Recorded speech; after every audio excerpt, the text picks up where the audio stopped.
Question 3. Figure 5 shows a football kicked against the wall, so we can see that there. So we've got kinetic energy is going to go to gravitational potential energy.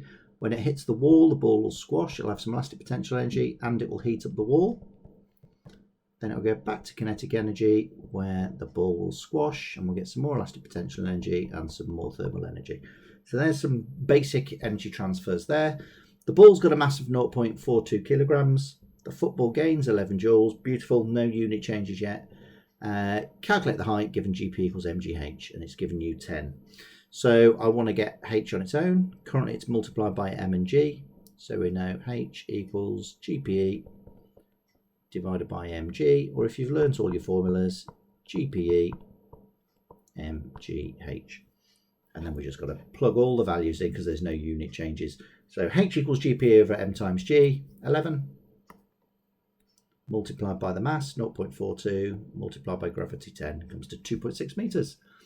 Next one, calculate the kinetic energy of the football when it's moving at 12 meters per second squared.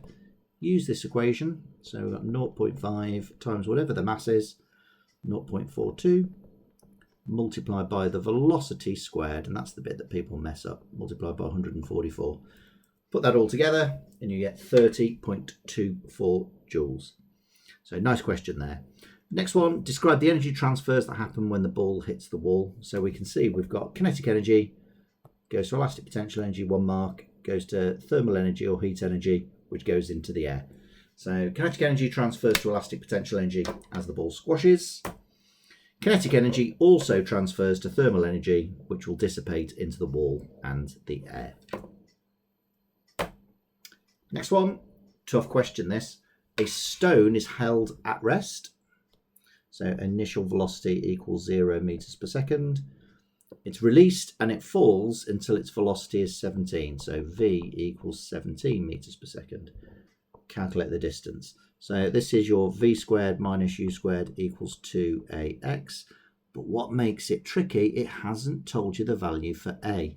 And the acceleration is due to gravity. So it's 10 meters per second squared. And that's the tricky step in this. And we know we'd then have to rearrange. So we want X, and it's currently multiplied by 2A. So we're then left with X equals V squared minus U squared divided by 2A. You can see I've divided by 2 and divided by A for both sides. Then I can plug all that in. So that's the tricky part, knowing that acceleration due to gravity is 10. So X equals V squared minus U squared over 2A. Final velocity was 17. That's gone in there. The initial at rest, 0, multiplied by 2 times 10. That's the acceleration due to gravity, and comes to 14.45. So that's a really tricky question.